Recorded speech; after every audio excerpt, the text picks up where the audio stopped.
ஆண்டவரும் இரட்சகருமாகிய இயேசுவின் இனிய நாமத்தில் ஒவ்வொருவருக்கு அன்பின் வாழ்த்துதல்கள். இந்த நிகழ்ச்சியின் மூலமாக உங்கள் ஒவ்வொருவரையும் சந்திப்பதில் மிகுந்த மகிழ்ச்சி. உங்கள் ஒவ்வொருவருக்கும் ஒரு செழிப்பான ஆசீர்வாதமான புதிய ஆண்டை கர்த்தர் தருவாராக. உங்களை மகிழ பண்ணுவாராக. கர்த்தருடைய மகிமை இந்த ஆண்டு உங்களுக்கு காணப்படட்டும்.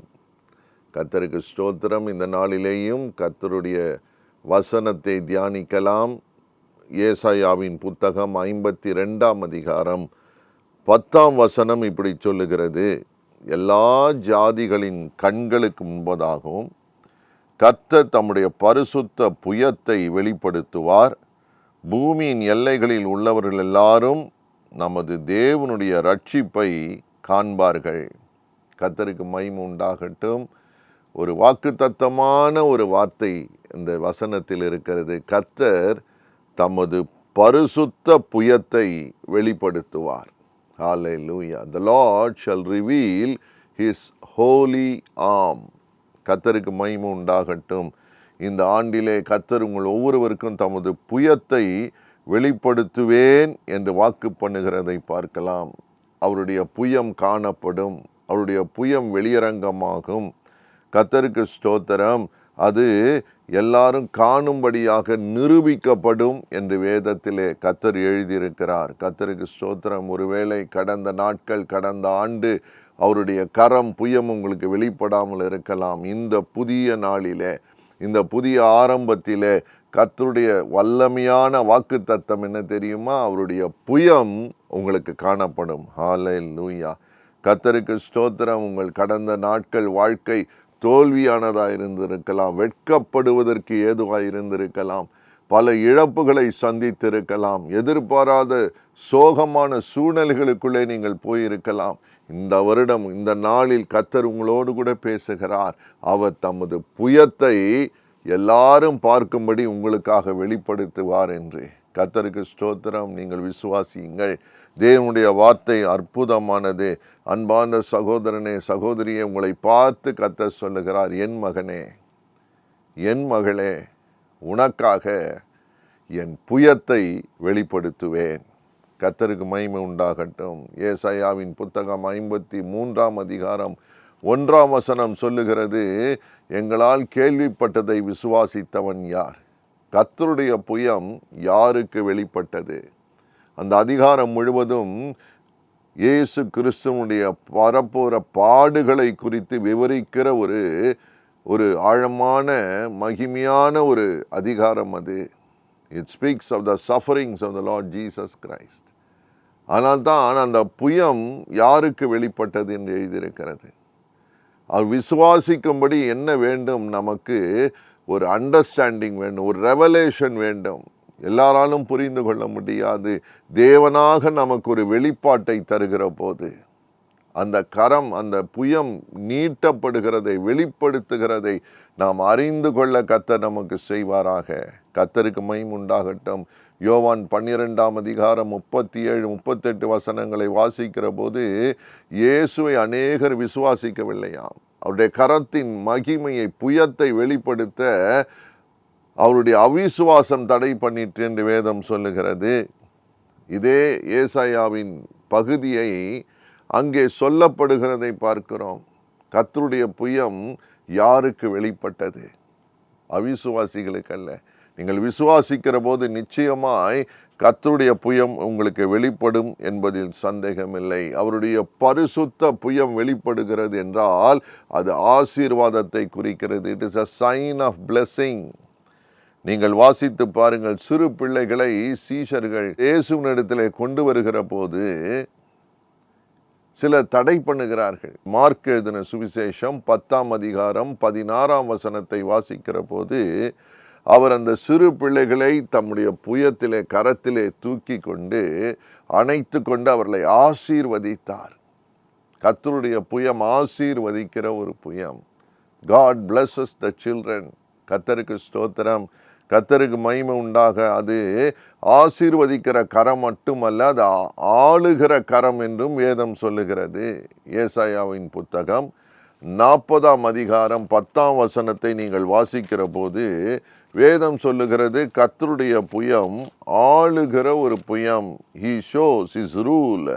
கர்த்தருக்கு மகிமை உண்டாவதாக. இதோ கர்த்தராகிய ஆண்டவர் பராக்கிரமசாலியாக வருவார்.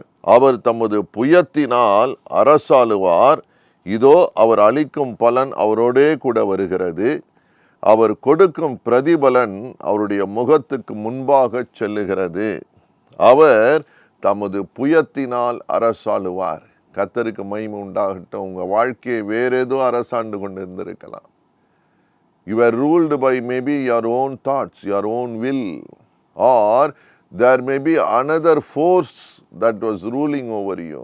சிலர் சொல்லுவாங்க, ஐயா விதி என்று சொல்லுவாங்க, ஐயா காலநிலைகளை சொல்லுவார்கள். இது சரியில்லை, அது சரியில்லை, இதெல்லாம் உங்கள் வாழ்க்கையில் இருக்குது, உங்கள் வாழ்க்கையை ஆளுகிறது, அதனால் சாபம் என்று சொல்லுவார்கள். வேதம் சொல்லுகிறது, கர்த்தருடைய புயம் அரசாளும். ஹல்லேலூயா. வேறு யாரும் உங்கள் வாழ்க்கையின் மேல் அதிகாரம் இருக்க முடியாது. கர்த்தருடைய புயம் அரசாளும் போது உங்களுக்கு ஆசீர்வாதம், கர்த்தருடைய மகிமை, மேன்மை, ஒழுக்கம், சீர் காணப்படும் என்பதில் சந்தேகமில்லை.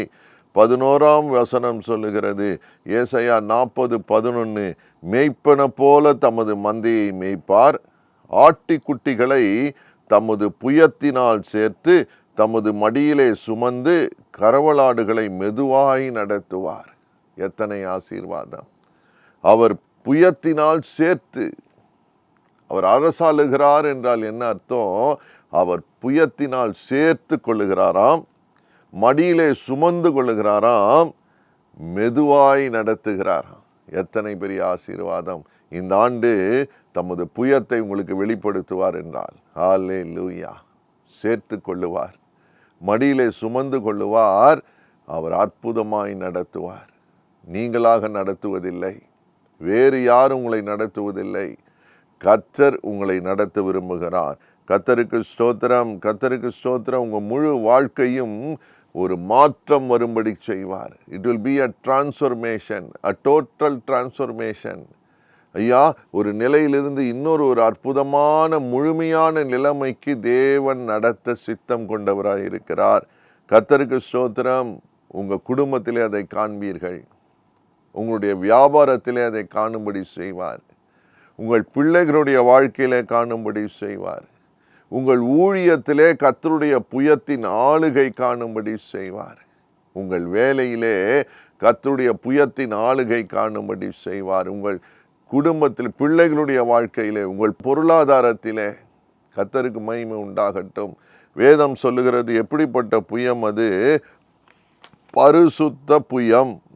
சங்கீதங்களின் புத்தகம் 98ஆம் அதிகாரம் வாசிக்கிற போது 98:1-3 வசனங்களை வாசிக்கிற போது வேதம் அற்புதமாய் சொல்லுகிறது, ஒரு புதுப்பாட்டை கர்த்தர் தருவார். ஒரு புதுப்பாட்டை பாடுங்கள், கர்த்தருக்கு புதுப்பாட்டை பாடுங்கள். அவர் அதிசயங்களை செய்திருக்கிறார். அவரது வலது கரமும் அவருடைய பரிசுத்த புயமும் ரட்சிப்பை உண்டாக்கினது. கர்த்தர் தமது ரட்சிப்பை பிரஸ்தமாக்கினார். கர்த்தருக்கு ஸ்தோத்திரம். 3ஆம் வசனம் 98:3 சொல்லுகிறார், அவர் இஸ்ரவேல் குடும்பத்துக்காக தமது கிருபையையும் உண்மையையும் நினைவு கூர்ந்தார். பூமியின் எல்லைகளெல்லாம் நமது தேவனுடைய ரட்சிப்பை கண்டது. கர்த்தருக்கு பிரியமானவர்களே, அவர் குடும்பத்துக்காக தமது கிருபையையும் உண்மையையும் நினைவு கூர்ந்தார் என்று போட்டிருக்கிறது. எத்தனை ஆசீர்வாதம்! குடும்பமாக ஆசீர்வதிக்க விரும்புகிறார், தமது கிருபையை விளங்க பண்ணுகிறார், நினைவு கூர்ந்தார் என்று எழுதியிருக்கிறது. பிரியமானவர்களே, கர்த்தருக்கு ஸ்தோத்திரம். நம்மை சுற்றிலும் அநேகர் நம்மை பார்த்து கொண்டிருக்கிறாங்க. உங்களை சுற்றிலும் அநேகர் உங்களை கவனித்து கொண்டிருக்கிறார்கள். என்ன பார்க்க போகிறார்கள் தெரியுமா? கர்த்தருடைய கிருபை விளங்க போகிறது, கர்த்தருடைய ரட்சிப்பு விளங்க போகிறது. காரணம், அவருடைய கரம் பரிசுத்த புயம். பரிசுத்த புயம், அது பரிசுத்த புயம் மட்டுமல்ல, அது நீதியை செய்கிற புயம். கர்த்தருக்கு ஸ்தோத்திரம். ஏசாயாவின் புத்தகம் 52ஆம் அதிகாரம் 1ஆம் வசனம் சொல்லுகிறது, சிறைப்பட்டவர்களை விடுதலையாக்கும்படிக்கு அவர் எழுந்தருளுகிற தேவன். ஹல்லேலூயா.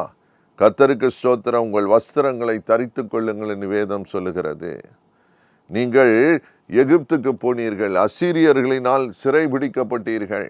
ஆனால் அந்த 52:5 வசனம் சொல்லுகிறது, நீங்கள் அடிமையாக இருந்தால் பயப்படாதிருங்கள், கர்த்தர் விடுதலையாக்குகிறார். அவருடைய பரிசுத்த புயம் உங்களை மீட்டு கொண்டு திரும்ப எருசலேமுக்கு கொண்டு வரும். யுத்தத்திலே ஜெயம் கொடுக்கிற கரம் அது. ஹல்லேலூயா. கர்த்தருக்கு ஸ்தோத்திரம். பின்வாங்கி போன வாழ்க்கையா?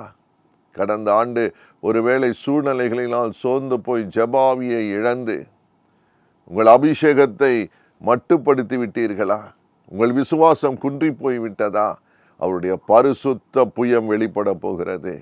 உங்களை திரும்ப மீட்டு கொள்ளுகிறார், திரும்ப எழுப்புகிறார், திரும்ப உயிர்ப்பிக்கிற தேவன். God will revive your faith. The love of God will refresh in your life. திரும்ப தேவ அன்பை உணர பண்ணுவார். கர்த்தருடைய புயம் யாருக்கு வெளிப்பட்டது? ஆம் பிரியமானவர்களே, அவரால் சொல்லப்பட்டவர்களை விசுவாசிக்கிற போது, வெளிப்படுத்தப்படுகிற போது நீதியையும் உண்மையையும் விளங்க பண்ணுகிற தேவன். கர்த்தருக்கு மகிமை உண்டாவதாக. பெரிய ஜெயத்தை கர்த்தர் கட்டளையிட விரும்புகிறார். நீங்கள் விசுவாசிக்கிறீர்களா? கர்த்தருக்கு ஸ்தோத்திரம். அது யாராவனா உங்களை அடிமைப்படுத்தின சூழ்நிலையா இருக்கலாம், உங்களை நெருக்கப்பட்ட சூழ்நிலையா இருக்கலாம். You may be suppressed and depressed, but the holy arm of the Lord will be revealed this year. Hallelujah. God will bring you out of all the snares. பலவிதமான இக்கட்டுகள், கண்ணீரின் பாதைகளை கடந்து போனீர்களா? என்றைக்கு விடிவு காலம் வரும் என்று நினைத்தீர்களோ, கர்த்தருடைய பரிசுத்த புயம் உங்களுக்கு வெளிப்படும் என்று கர்த்தர் சொல்லுகிறார். அந்த கரத்தை பாருங்கள், ஆணி பாய்ந்த கரங்கள். உங்களுக்காக எனக்காக சிலுவையிலே ஆணிகள் அடிக்கப்பட தன்னை பலியாய் கொடுத்தவர். ஆனால் 3ஆம் நாள் உயிரோடு எழுந்து தம்முடைய கரத்தை நீட்டி ஆசீர்வதிக்கிற நல்ல தெய்வம். அவரை நோக்கி பார்ப்போமா? உங்கள் வாழ்க்கையில் அவர் பரிசுத்த புயம் வெளிப்படும். நிச்சயமாக பரிசுத்த புயத்தினால் ஆளுகை செய்வார். நாம் ஜெபிக்கலாம். உங்களை ஒப்புக்கொடுங்கள், திறந்து கொடுங்கள், வசனத்தை விசுவாசியுங்கள். வாக்குத்தத்தம் செய்தவர் அதை நிறைவேற்ற உண்மையுள்ளவர், வாழ்ந்திருக்க செய்வார். அற்புதங்களை காண்பீர்கள். நாம் ஜெபிக்கலாம். எங்களை நேசிக்கிற நல்ல தகப்பனே, உடைய பரிசுத்த புயத்தை வெளிப்படுத்துகிறேன் என்று சொன்னீங்களே, அசுத்தத்திற்கல்ல பரிசுத்தத்திற்கு எங்களை அழைத்திருக்கிறீர். ஆண்டவரே, தோல்விக்கல்ல ஜெயத்துக்கு. உடைந்து போன ஆவி அல்ல, உயிர்ப்பித்த ஒரு ஆவி. அல்லேலூயா. கிருபை உண்டாகும் என்று சொன்னீங்களே, ஒவ்வொருவரையும் ஆசீர்வதியும். இந்த ஆண்டுக்கு வேண்டிய சகல கிருபைகளை தாரும் ஆண்டவரே. அவங்க ஊழியத்தில் உங்களுடைய மகிமையுள்ள புயம் வெளிப்பட போகிறதற்காய் ஸ்தோத்திரம். வேலை ஸ்தலத்திலே, அவங்களுடைய வியாபாரத்திலே, உடைய வாழ்க்கையிலே, குடும்பத்திலே எதையெல்லாம் நஷ்டத்தை கண்டார்களோ அதெல்லாம் லாபமாய் மாற்றும்படி, ஒரு உயிருள்ள நீதியுள்ள பரிசுத்த வாழ்க்கை வாழும்படி உடைய புயம் வெளிப்படுவதற்காய் ஸ்தோத்திரம். உடைய அபிஷேகம் ஊற்றப்படட்டும். உடைய ஆவியானவருடைய அசைவாடுதலை உணர பண்ணும். ஆரோக்கியத்தை கட்டளையிடும். வாழ்ந்திருக்கட்டும். இப்பொழுது தொடும் சுவாமி. பரிசுத்த புயத்தினால் ஒவ்வொரு குழந்தையும் ஆசீர்வதியும். ஒவ்வொரு வாலிபனையும் தொடும். ஒவ்வொரு அன்பு சகோதரியை தொடும். ஒவ்வொரு பெரியவர்களை தொடுங்கப்பா. ஒவ்வொரு தகப்பனே, உம்மை நோக்கி பார்க்கிற, உம்முடைய வார்த்தையை கேட்டு விசுவாசிக்கிற ஒவ்வொருவருடைய புயம் வெளிப்படுவதாக இப்பொழுது. உமக்கு ஸ்தோத்திரம். ஒவ்வொரு நாளும் கரம் பிடித்து நடத்துவீங்க. அவங்க ஜெயமுள்ள ஒரு வாழ்க்கையை வாழச் செய்வீங்க. இயேசுவின் ரத்தம் மூடிக்கொள்ளட்டும். ஆசீர்வாதத்தையும் ஜெயத்தையும் எடுத்துக்கொள்ளுகிறோம். மகிமை உமக்கு செலுத்துகிறோம். இயேசுவின் நாமத்தில் நல்ல பிதாவே, ஆமேன், ஆமேன். God bless you. A very blessed and rejoicing, prosperous new year. Amen.